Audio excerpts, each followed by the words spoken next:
भगवते वासुदेवाय। श्रीविष्णुसहस्रनामस्तोत्रम्।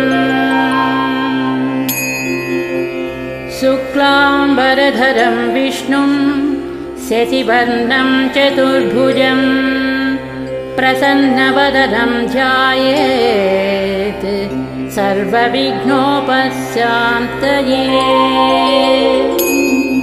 व्यासं वसिष्ठनप्तारं शक्तेः पौत्रमकल्मषम् पराशरात्मजं वन्दे सुखतातं तपोनिधिम्। यस्य द्विरदवक्त्राद्याः पारिषद्याः परस्म्यतं विघ्नं निघ्नन्ति सततं विश्वक्सेनं तमाश्रये। व्यासाय विष्णुरूपाय व्यासरूपाय विष्णवे नमो वै ब्रह्मनिधये वासिष्ठाय नमो नमः। अविकाराय शुद्धाय नित्याय परमात्मने सदैकरूपरूपाय विष्णवे सर्वजिष्णवे। यस्य स्मरणमात्रेण जन्मसंसारबन्धनात् विमुच्यते नमस्तस्मै विष्णवे प्रभविष्णवे। ॐ नमो विष्णवे प्रभविष्णवे। सच्चिदानन्दरूपाय कृष्णया क्लिष्टकारिणे नमो वेदान्तवेद्याय गुरवे बुद्धिसाक्षिणे। कृष्णद्वैपायनं व्यासं सर्वलोकहिते रतं वेदाब्जभास्करं वन्दे समाधिनिलयं मुनिः। सहस्रमूर्तेः पुरुषोत्तमस्य सहस्रनेत्राननपादबाहो सहस्रनाम्नां तवनं प्रशस्तं निरुच्यते जन्मजरादिशान्त्यैः। श्रीवैशम्पायन उवाच श्रुत्वा धर्मानशेषेण पावनानि च सर्वशः युधिष्ठिरस्यान्तनवं पुनरेवाभ्यभाषत। युधिष्ठिर उवाच किमेकं दैवतं लोके किं वाप्येकं परायणं स्तुवन्तः कं कमर्चन्तः प्राप्नुयुर्मानवाः शुभम्। को धर्मः सर्वधर्माणां भवतः परमो मतः किं जपन् मुच्यते जन्तुर्जन्म संसार बन्धनात्। श्रीभीष्म उवाच जगत्प्रभुं देवदेवम् अनन्तं पुरुषोत्तमम् स्तुवन्नाम सहस्रेण पुरुषः शततोऽधिकः तमेव चार्चयन् नित्यं भक्त्या पुरुषमव्ययम् ध्यायन् स्तुवन् नमस्यंश्च यजमानस्तमेव च। अनादिनिधनं विष्णुं सर्वलोकमहेश्वरं लोकाध्यक्षं स्तुवन् नित्यं सर्वदुःखादिगो भवेत्। ब्रह्मण्यं सर्वधर्मज्ञं लोकानां कीर्तिवर्धनं लोकनाथं महद्भूतं सर्वभूतभवोद्भवम् येष मे सर्वधर्माणां धर्मोऽधिगतमो मतः यद्भक्त्या पुण्डरीकाक्षं स्तवैरर्चेन्नरः सदा। परमं यो महत्तेजः परमं यो महत्तपः परमं यो महद्ब्रह्म परमं यः परायणम्। पवित्राणां पवित्रं यो मङ्गलानां च मङ्गलम् दैवतं देवतानां च भूतानां यो व्ययः पिता।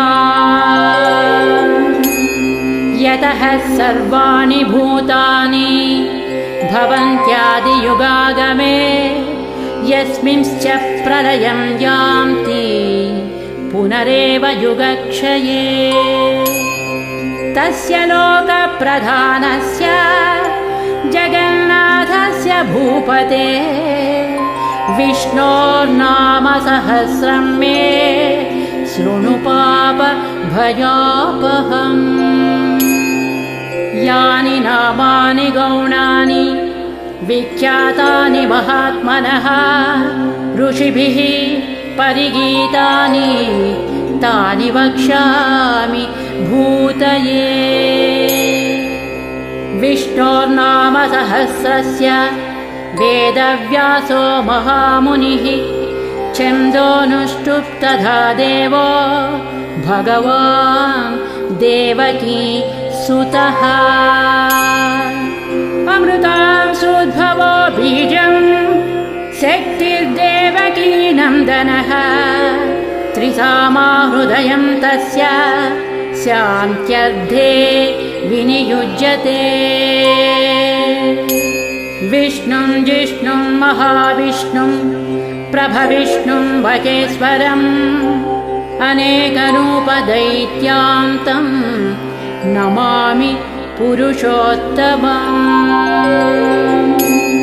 न्यासः अस्य श्रीविष्णोर्दिव्यसहस्रनामस्तोत्र महामन्त्रस्य श्रीवेदव्यासो भगवान् ऋषिः अनुष्टुप् छन्दः।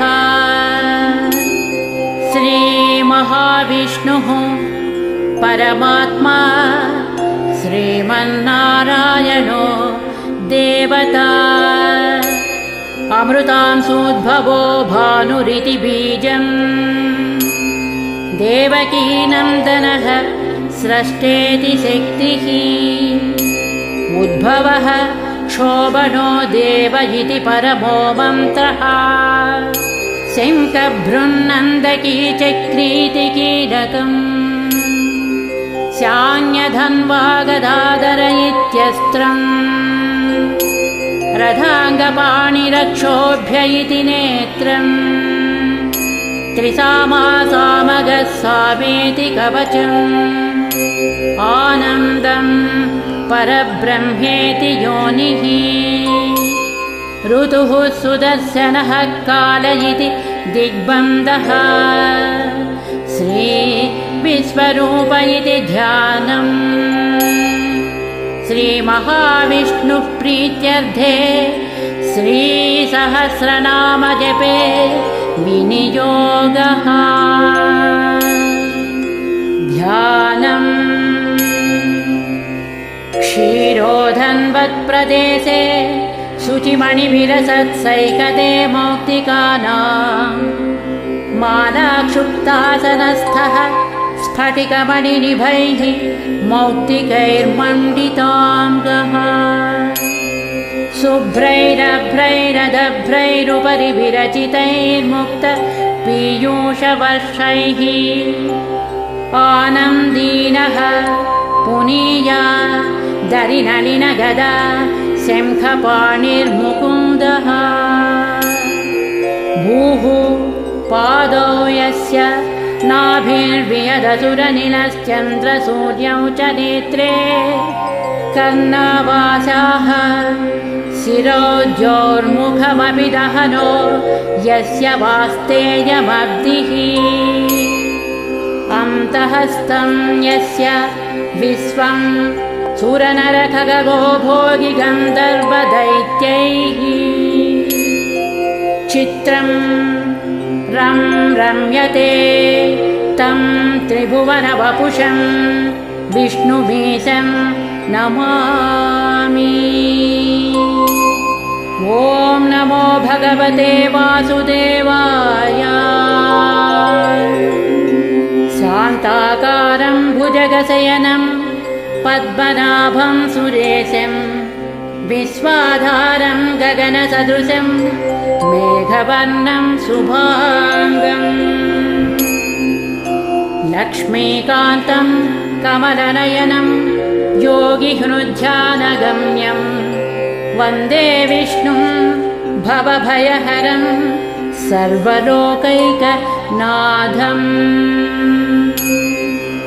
मेघश्यामं पीतकौसेयवासं श्रीवत्साङ्कं कौस्तुभोद्भासिताङ्गं पुण्योपेतं पुण्डरीकायताक्षं विष्णुं वन्दे सर्वलोकैकनाथम्।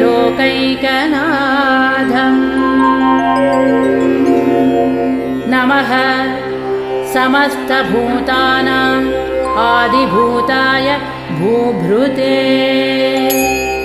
अनेकरूपरूपाय विष्णवे प्रभविष्णवे सशङ्खचक्रं सकिरीटकुण्डलं सपीतवस्त्रं सरसीरुहेक्षणं सहारवक्षस्थलशोभिकौस्तुभं नमामि विष्णुं शिरसा चतुर्भुजम्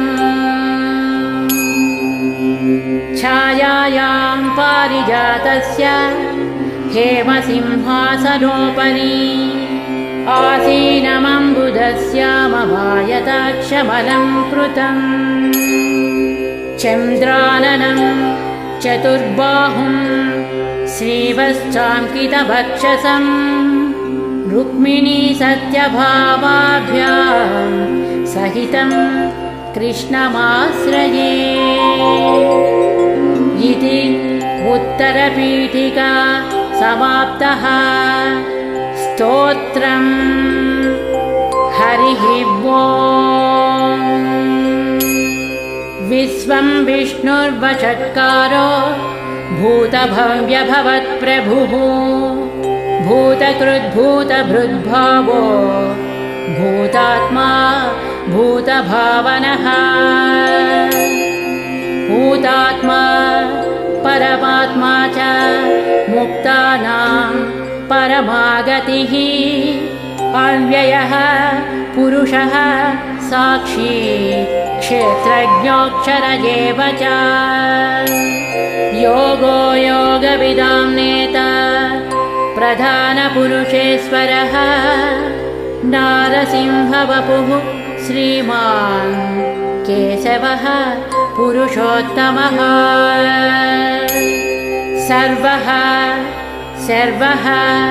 शिवः स्थाणुर्भूतादिर्निधिरव्ययः सम्भवो भावनो भक्ता प्रभवः प्रभुरीश्वरः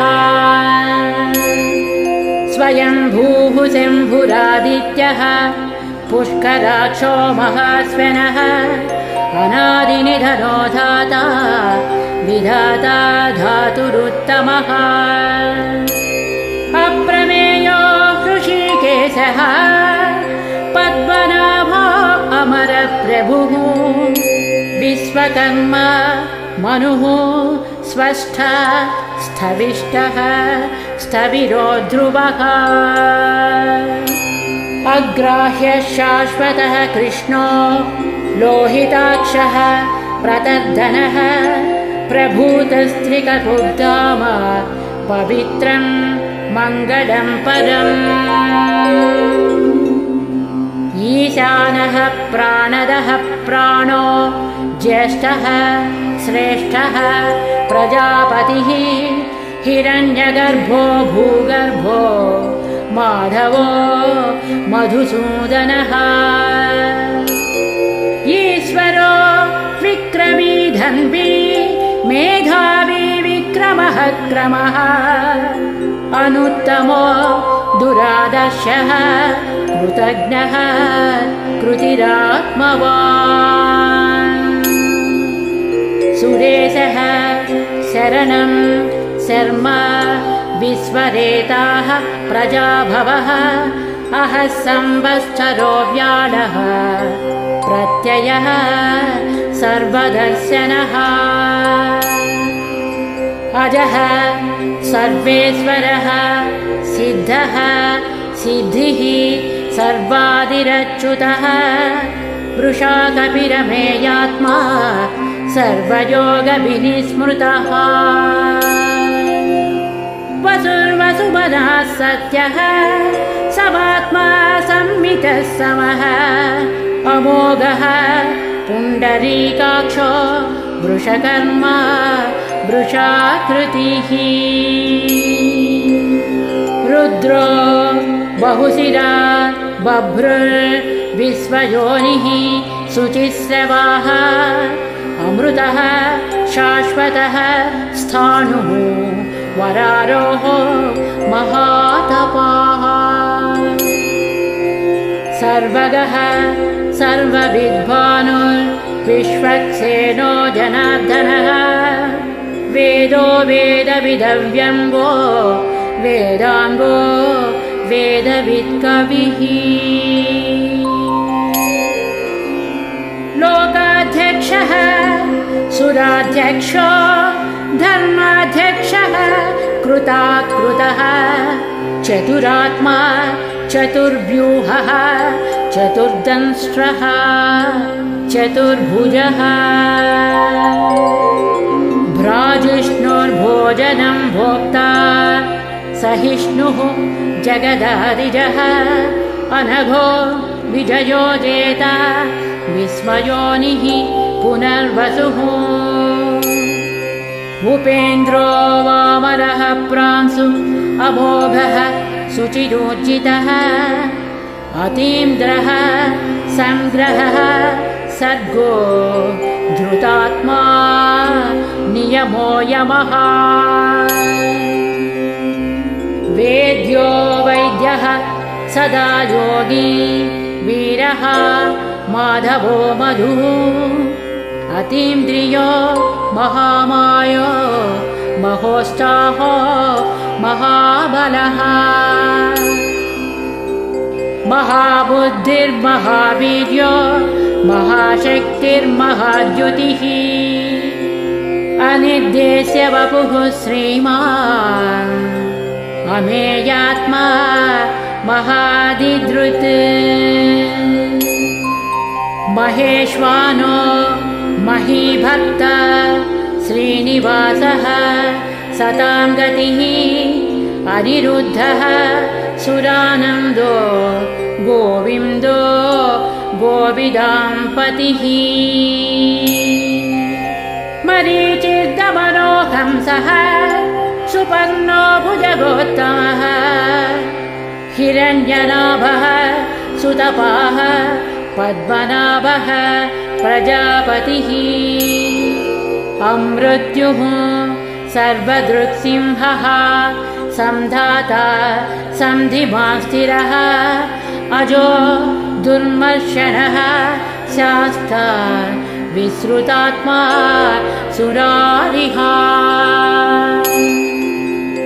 गुरुर्गुरुतमो धामः सत्यः सत्यपराक्रमः निमिषो निमिषः स्रग्वी वाचस्पति रुदारधी अग्रणीः ग्रामणीः श्रीमान् न्यायो नेता समीरणः सहस्रमूर्धा विश्वात्मा सहस्राक्षः सहस्रपात्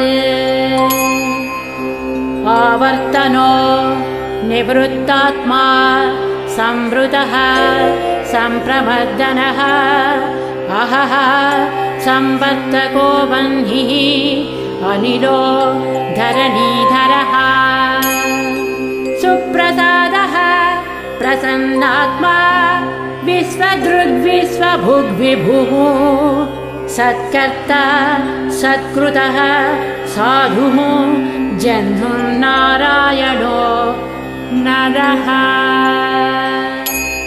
असंख्येयो प्रमेयात्मा विशिष्टः शिष्टकृच्छुचिः सिद्धार्थः सिद्धसङ्कल्पः सिद्धिदः सिद्धिसाधनः वृषाहि वृषभो विष्णुर्वृषपर्वा वृषोधरः वर्धनो वर्धमानश्च विविक्तः श्रुतिसागरः सुभुजो दुर्धरो वाङ्मी महेन्द्रो वसुधो वसुः नैकरूपो बृहद्रूपः सिपिविष्टः प्रकाशनः ओजस्तेजो द्युतिधरः प्रकाशात्मा प्रतापनः बुद्धः स्पष्टाक्षरो मन्त्रः चन्द्रांशुर्भास्करद्युतिः अमृतांशुद्भवो भानुः शशिबिन्दुः सुरेश्वरः औषधं जगतः सेतुः सत्यधर्म पराक्रमः भूतभव्यभवन्नाथः पवनः पावनो नलः कामः कामकृत्कान्तः कामः कामप्रदः प्रभुः युगाधिकृद्युगावर्तो नैकमायो महासनः अदृश्यो व्यक्तरूपश्च सहस्रजित् अनन्तजित् शिष्टो विशिष्टः शिष्टेष्टः शिखण्डी नहुषो वृषः क्रोधः क्रोधकृत्कर्ता विश्वबाहुः महीधरः अच्युतः प्रथितः प्राणः प्राणदो वासवानुजः अपां निधिरधिष्ठानम् अप्रमत्तः प्रतिष्ठितः स्कन्दः स्कन्दधरो दुर्यो वरदो वायुवाहनः वासुदेवो बृहद्भानुः आदिदेवः पुरन्दरः अशोकस्तारणस्तारः शूरः सौरिजनेश्वरः अनुकूलः शतावर्तः पद्मी पद्मनिवेक्षणः पद्मनाभो अरविन्दाक्षः पद्मगर्भः शरीरभृत् महर्धिः रुद्धो वृद्धात्मा महाक्षो गरुडध्वजः अतुलः शरभो भीमः समयज्ञो हविर्हरिः सर्वलक्षणलक्षण्यो लक्ष्मीवान् समतिञ्जियः अक्षरो रोहितो मार्गो हेतुर्दामोदरः सः महीधरो महाभागो वेगवान् अमितासनः उद्भवः क्षोभनो देवः श्रीगर्भः परमेश्वरः करणं कारणं कर्ता विकर्ता गहनो गुहः व्यवसायो व्यवस्थानः संस्थानः स्थानदो ध्रुवः परधिः परमस्पष्टः तुष्टः पुष्टः सुभेक्षणः रामो विरामो विरजो मार्गो नेयो नयो नयः वीरः शक्तिमतां श्रेष्ठो धर्मो धर्मविदुत्तमः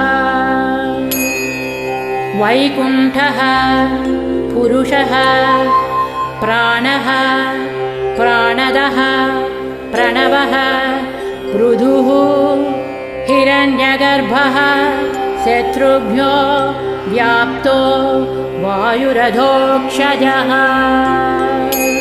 ऋतुः सुदर्शनः कालः परमेष्टि परिग्रहः उग्रः संवत्सरो दक्षो विश्रामो विश्वदक्षिणः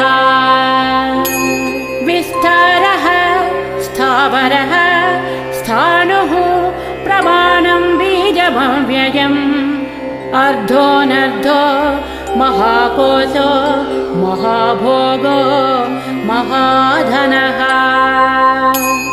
अनिर्विण्णः स्थविष्ठो भूः धर्मयूपो महामकः नक्षत्रनेमि नक्षत्री क्षमः क्षामः समीहनः यज्ञयुज्यो महेज्यस्य क्रतुः सत्रं सतां गतिः सर्वदर्शी विमुक्तात्मा सर्वज्ञो ज्ञानमुत्तमम्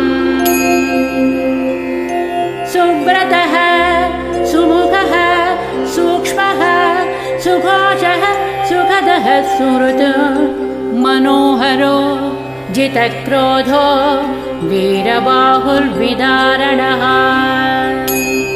स्वापनः स्ववसो व्यापी नैकात्मा नैककर्मकृत् वश्चरो वश्चलो वश्ची रत्नगर्भो धनेश्वरः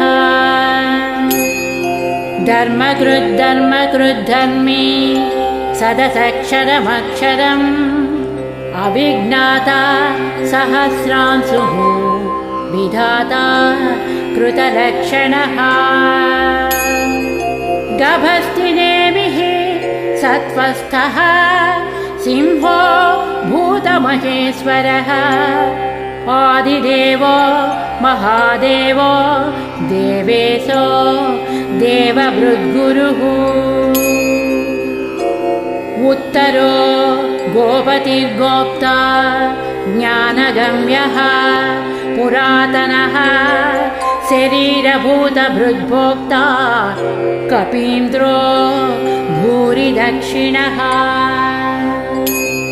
सोमपोऽमृतपः सोमः पुरुजित् पुरुषोत्तमः विनयो जयः सत्यसन्धो दासार्हः सात्वतां पतिः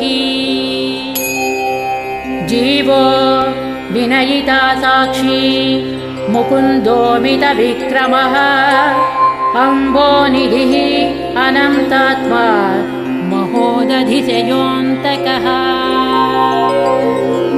अजो महार्हः स्वाभाव्यो जितामित्रः प्रमोदनः आनन्दो नन्दनो नन्दः सत्यधर्म त्रिविक्रमः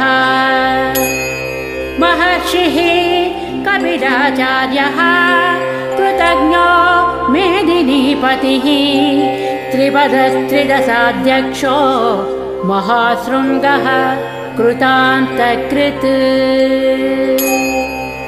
महावराहो गोविन्दः सुषेणः कनकाङ्गदी गुह्यो गभीरो गहनो गुप्तश्चक्रगदाधरः वेदाः स्वाङ्गोजितः कृष्णो दृढः सङ्कर्षणोच्युतः वरुणो वारुणो वृक्षः पुष्कराक्षो महामनाः भगवान् भगहानन्दी वनमाली हलायुधः आदित्यो ज्योतिरादित्यः सहिष्णुः गतिसत्तमः सुधन्वा खण्डपरशुः दारुणो द्रविणप्रदः दिवक्स्पृक्सर्वदृग्व्यासो वाचस्पतिरयो निजः त्रिसामा सामगः साम निर्वाणं भेषजं विशक् संन्यासकृच्छमः शान्तो निष्ठा शान्तिः परायणम् शुभाङ्गः शान्तिदः स्रष्टा कुमुदः कुवलेशयः गोहितो गोपतिर्गोप्ता वृषभाक्षो वृषप्रियः अनिवर्ती निवृत्तात्मा संक्षेप्ता क्षेमकृच्छिवः श्रीवत्सवक्षाः श्रीवासः श्रीपतिः श्रीमताम्बरः श्रीदः श्रीशः श्रीनिवासः श्रीनिधिः श्रीविभावनः श्रीधरः श्रीकरः श्रेयः श्रीमान् लोकत्रयाश्रयः स्वक्षः स्वङ्गः शतानन्दो नन्दिज्योतिर्गणेश्वरः विजितात्मा विधेयात्मा सत्कीर्तिर्छिन्न संशयः उदीर्णः सर्वतच्चक्षुः अनीशः शाश्वतस्थिरः भूषयो भूषणो भूति विशोकः शोकनाशनः अर्चिष्मानर्चितः कुम्भो विशुद्धात्मा विशोधनः अनिरुद्धो प्रतिरथः प्रद्युम्नोमित विक्रमः कालनेमिनिः वीरः शौरिः सूरजनेश्वरः त्रिलोकात्मा त्रिलोकेशः केशवः केशिः हरिः कामदेवः कामपालः कामी कान्तः कृतागमः अनिर्देश्य वपुः विष्णुः वीरोऽनन्तो धनञ्जयः ब्रह्मण्यो ब्रह्मकृद्ब्रह्मा ब्रह्म विवर्धनः ब्रह्मवित् ब्राह्मणो ब्रह्मी ब्रह्मज्ञो ब्राह्मणप्रियः महाक्रमो महाकर्मा महातेजा महोरगः महाक्रतुः महायज्वा महायज्ञो महाहविः स्तव्यः स्तवप्रियः स्तोत्रं स्तुतिः स्तोतारणप्रियः पूर्णः पूरयिता पुण्यः पुण्यकीर्तिरनामयः मनोजवस्थितकरो वसुरेता वसुप्रदः वसुप्रदो वासुदेवो वसुर्वसुमना हविः सद्गतिः सत्कृतिः सत्ता सद्भूतिः सत्परायणः शूरसेनो यदुश्रेष्ठः सन्निवासः सुयामुनः भूतावासो वासुदेवः सर्वासु निरयो नरः दर्पः दर्पदो दृप्तो दुर्धरोधा पराजितः विश्वमूर्तिः महामूर्तिः दीप्तमूर्तिरमूर्तिमान् अनेकमूर्तिरव्यक्तः शतमूर्तिः शताननः एकोनैकः स्तवः कः किं यत्तत्पदमनुत्तमम् लोकबन्धुर्लोकनाथो माधवो भक्तवत्सलः सुवर्णवर्णो हेमाम्बो वराङ्गश्चन्दनाङ्गदी वीरः विषयः शून्यो घृतासीरचलश्चलः अमानीमानदो मान्यो लोकस्वामी त्रिलोकधृक् सुमेधा मेधजो धन्यः सत्यमेधा धराधरः तेजो वृषो द्युतिधरः सर्वशस्त्रभृताम्बरः प्रग्रहो निग्रहो व्यग्रो नैकशृङ्गो गदाग्रजः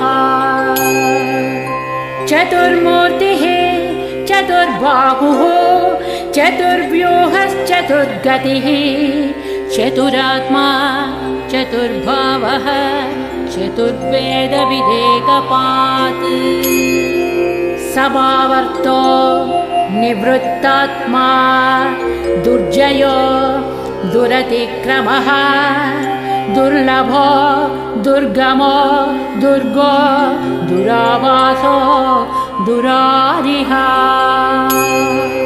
शुभाङ्गो लोकसारङ्गः स्तुतन्तु वर्धनः इन्द्रकर्मा महाकर्मा कृतकर्मा कृतागमः उद्भवः सुन्दरः सुन्दो रत्ननाभः सुलोचनः अर्को वाजसनः शृङ्गी जयन्तः सर्वविजयी सुवर्णबिन्दुरक्षोभ्यः सर्वभागीश्वरेश्वरः महाह्रदो महाकर्तो महाभूतो महानिधिः कुमुदः कुन्दरः कुन्दः पर्जन्यः पावनोनिलः अमृतांसोऽमृतवपुः सर्वज्ञः सर्वतो मुखः सुलभः सुव्रतः सिद्धः शत्रुजित्शत्रुतापनः न्यग्रोधोदुम्बरो अश्वत्थः चाणूरान्द्र निषूदनः सहस्रार्चिः सप्तजिह्वाः सप्तैधाः सप्तवाहनः अमूर्तिरनघोचिन्त्यो भयकृद्भयनाशनः अणुर्बृहत्तृषः स्थूलो गुणभृन्निर्गुणो महान् अधृतः स्वधृतः स्वास्यः प्राग्वंशो वंशवर्धनः भारभृत्कथितो योगी योगीशः सर्वकामदः आश्रमः श्रमणः क्षामः सुपर्णो वायुवाहनः धनुर्धरो धनुर्वेदो दण्डो दमयिता दमः अपराजितः सर्वसहो नियन्ता नियमो यमः सत्यवान् सात्विकः सत्यः सत्यधर्मपरायणः अभिप्रायः प्रियार्होषः प्रियकृत् प्रीतिवर्धनः विहाय च गतिर्ज्योतिः सुरुचिर्हुतभुग्विभुः रविर्विलोचनः सूर्यः सविता रविलोचनः अनन्तो हुतभुग्भोक्ता सुखदो नैकदोऽग्रजः अनिर्भिन्नः सदावर्षी लोकाधिष्ठानमद्भुतः सनत्सनातनतमः कपिलः कपिलव्ययः स्वस्तिदः स्वस्तिकृत् स्वस्ति स्वस्तिभुक् स्वस्ति दक्षिणः अरौद्रः कुण्डलीचक्री विक्रमोचितशासनः शब्दादिगः शब्दसः शिशिरः शर्वरीकरः अक्रूरः पेशलो दक्षो दक्षिणः क्षमिणाम्बरः विद्वत्तमो वीतभयः पुण्यश्रवणकीर्तना उत्तारणो दुष्कृतिः पुण्यो दुःस्वप्ननाशनः वीरः रक्षणः सन्तो जीवनः पर्यवस्थितः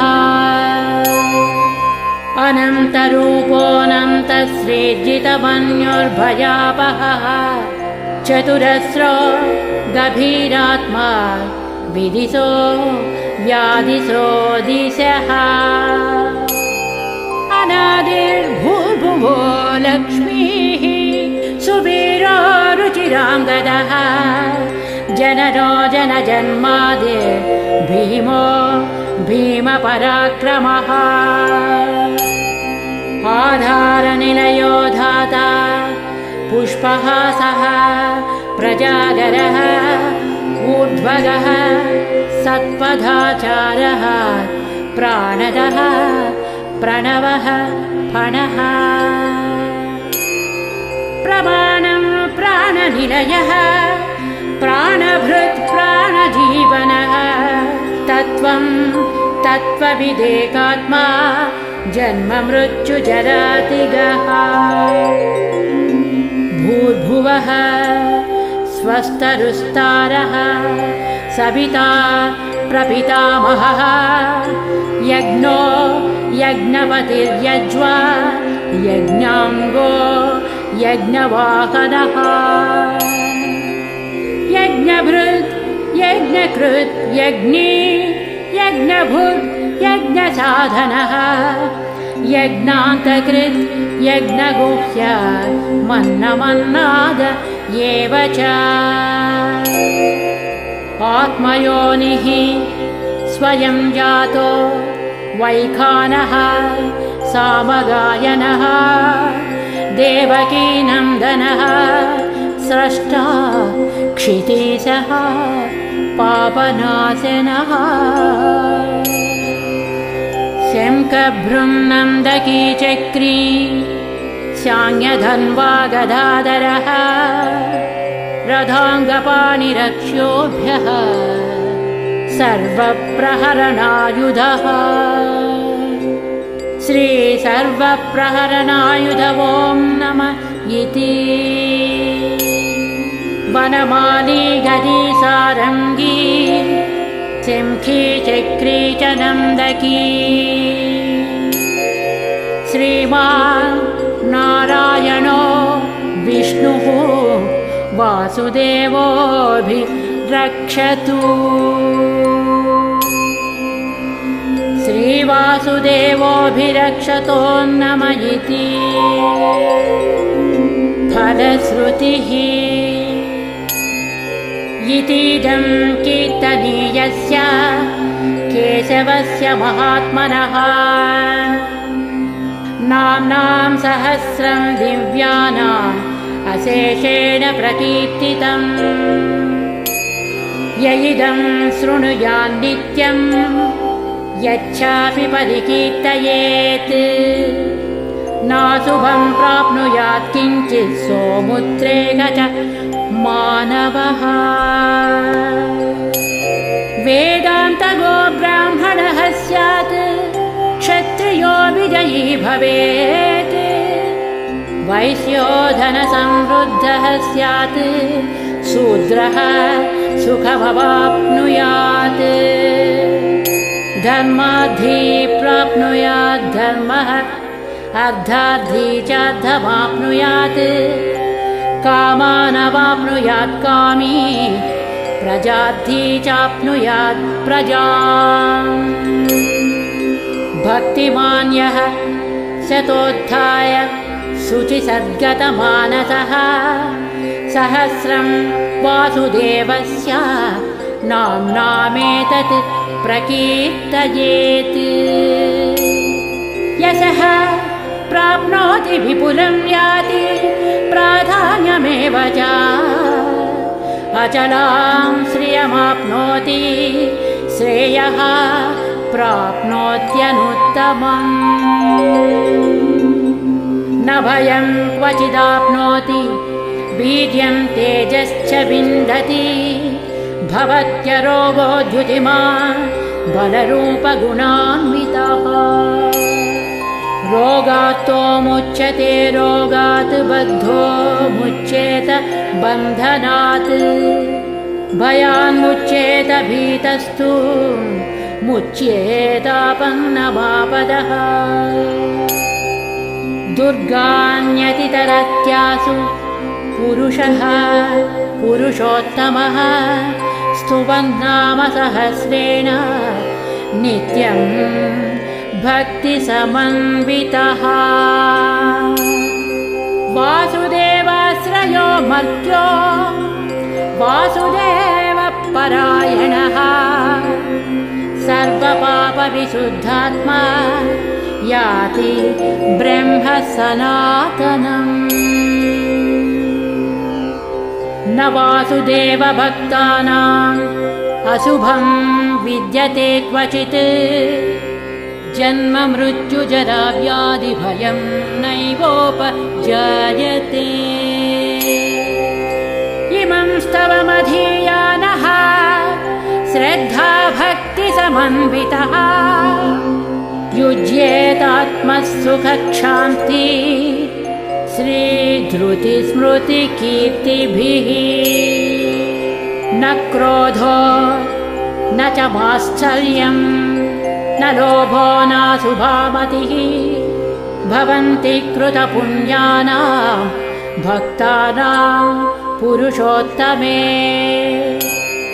द्यौः सच्चन्द्रार्कनक्षत्रा खं दिशो भूर्महो दधिः वासुदेवस्य वीर्येण विधृतानि महात्मनः ससुरासुरगन्धर्वं जगद्वशे वर्ततेदं कृष्णस्य सचराचरम्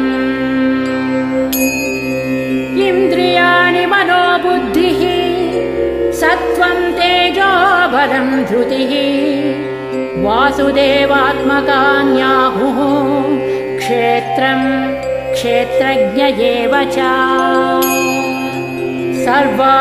सर्वागमानामाचारः प्रथमं परिकल्पते आचारप्रभवो धर्मो धर्मस्य प्रभुरच्युतः ऋषयः पितरो देवा महाभूतानि धातवः जङ्गमाजङ्गमं चेदं जगन्नारायणोद्भवम् योगो ज्ञानं तथा साङ्ख्यं विद्याः शिल्पादिकर्म च वेदाः शास्त्राणि विज्ञानमेतत् सर्वं जनार्दनात् एको विष्णु विष्णुर्महद्भूतं पृथग्भूतान्यनेकशः त्रीन् लोकान् व्याप्य भूतात्मा भुङ्क्ते विश्वभुगव्ययः। इमं स्तवं भगवतो विष्णोर्व्यासेन कीर्तितं पठेद्य इच्छेत् पुरुषः श्रेयः प्राप्तुं सुखानि च। विश्वेश्वरमजं देवं जगतः प्रभुमव्ययं भजन्ति ये पुष्कराक्षं न ते यान्ति पराभवम् न ते यान्ति पराभवो नम इति। अर्जुनोवाच पद्मपत्रविशालाक्ष पद्मनाभसुरोत्तमा भक्तानामनुरक्तानां त्राता भव जनार्दन। श्रीभगवानुवाच यो मां नाम सहस्रेण स्तोतुमिच्छति पाण्डव सोऽहमेकेन श्लोकेन स्तुत एव न संशयः स्तुत एव न संशयः। ॐ नम इति। व्यास उवाच वासनाद्वासुदेवस्य वासितं भुवनत्रयं सर्वभूतनिवासोऽसि वासुदेव नमोऽस्तु ते। श्रीवासुदेव नमोऽस्तु ते। ॐ नम इति। पार्वत्युवाच केनोपायेन लघुना विष्णोर्नाम सहस्रकं पठ्यते पण्डितैर्नित्यं श्रोतुमिच्छाम्यहं प्रभो। ईश्वर उवाच श्रीराम राम रामेति रमे रामे मनोरमे सहस्रनाम तत्तुल्यं रामनाम वरानने। श्रीरामनाम वरानन। ॐ नम इति। ब्रह्मोवाच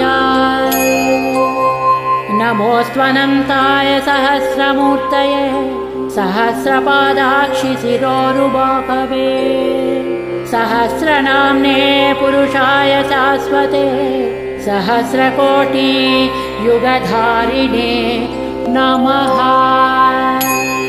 सहस्रकोटि युगधारिण। ॐ नम इति। संजय उवाच